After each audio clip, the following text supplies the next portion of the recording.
We do begin once again with Canada Post, the Canadian Union of Postal Workers, rejecting management's latest offer of a contract settlement, and it has presented a counter-offer of its own that it says will cover what postal workers need.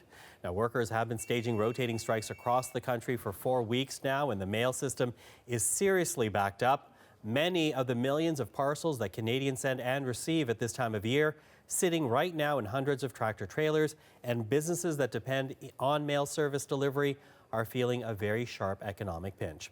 Well, with that, let's bring in Arthi Pohl. She's following the latest on this one for us today. So at this point, Arthi, as we're approaching mid-afternoon in the Eastern time zone, where do negotiations stand? Well, what we know is that 2 offers have been presented. One from Canada Post has been rejected, and now a counter-offer from the Postal Workers Union has been put forward. But we know that the 2 sides are both willing to go back to the table and to talk, but no deal has been reached. So let's first start with what that latest offer from Canada Post was. Let's take a look at the details there. What we do know is that they were offering about a 2% annual wage increase, overtime pay for working more than 40 hours, and to create 500 full-time positions over the period of 3 years. Now, the union says they didn't even take that to their members because they knew it would be rejected. And so this is the counter offer that has come forward by the union, suggesting they would like a 2.9% annual wage increase, double time pay for working a 6th or 7th day in overtime, and new protections for temporary and long-term workers. Another major issue, they say, which has led to these rotating strikes that we've seen across the country, is health and safety. They believe is a major priority that they feel Canada Post, the Crown Corporation, has not adequately addressed in its previous offers. So let's quickly take a listen to the national president for the union. Postal workers are now the most injured workforce under the federal sector at 5 times the average and double the next group. This is an injury crisis. It's getting worse and worse. 25% of letter carriers were injured last year. This has to be fixed.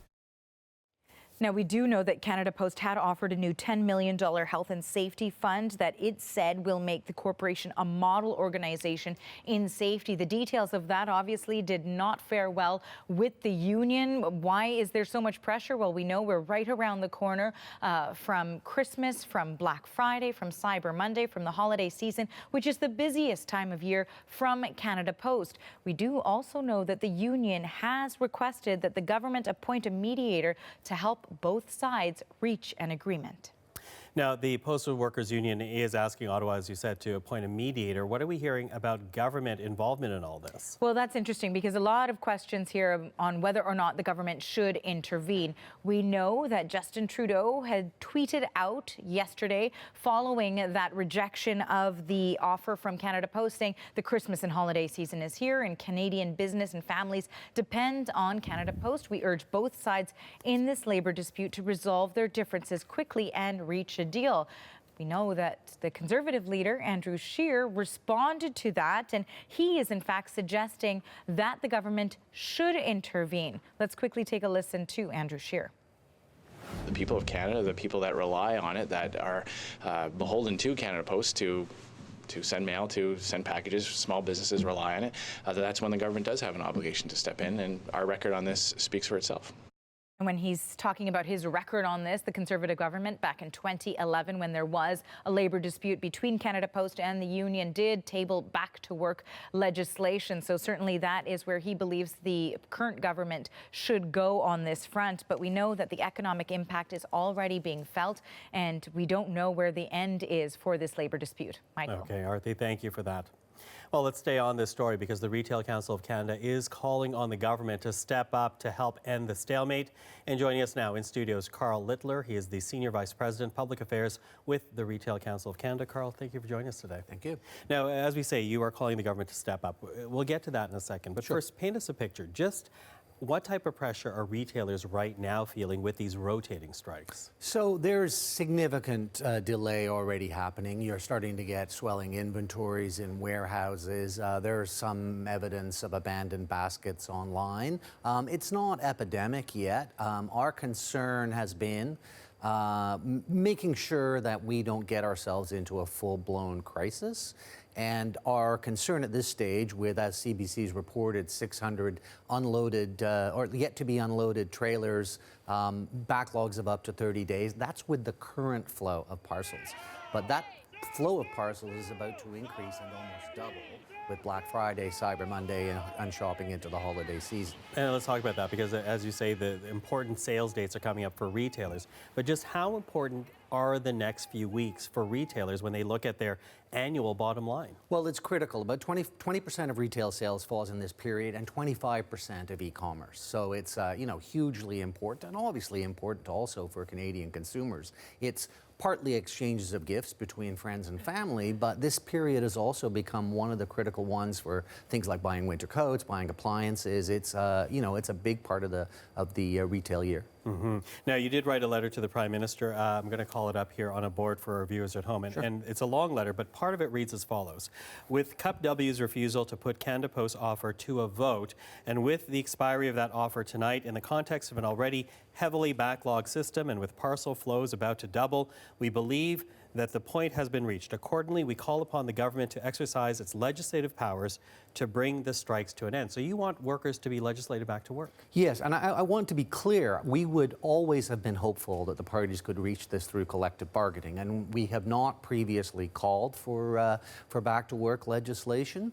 These parties have been at it for a year at the table. They've been striking for 5 weeks.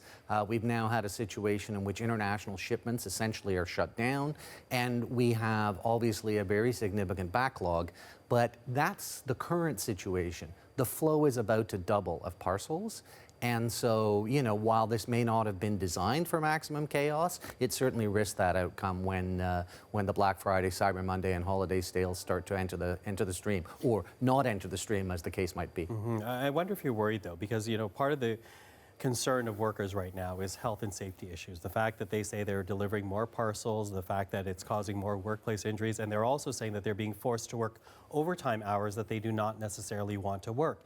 In calling on the government to legislate them back to work, are you worried that you are showing the Retail Council as being unsympathetic to postal workers in this country? No, we're certainly not taking a side in this dispute. And I don't believe that legislating workers back to work necessarily means that management views prevails in all things.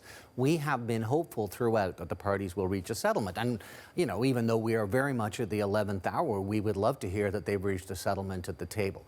But there are other economic interests at work in this. Partly that's retailers, partly that's retail employees who also, of course, depend upon a working system. So there are implications for labor that goes beyond Cup W. And of course, there's huge potential disruption for Canadian consumers. Quickly running out of time. Excuse me, but before you go, at what point does it become a crisis for retailers in this country? We think we're very close to that. I mean, this week, the signals this week will be absolutely critical. If you mean in terms of volumes, we've got a 60 million parcel flow coming. There is no reasonable other means of delivering that. The couriers can't handle those sorts of volumes. So we don't think we're quite there yet, but we are essentially days away from the system, getting very sclerotic very quickly. Carl, thank you for coming today. Thank you. And that's Carl Littler. He is with the Retail Council of Canada, joining us right here in studio.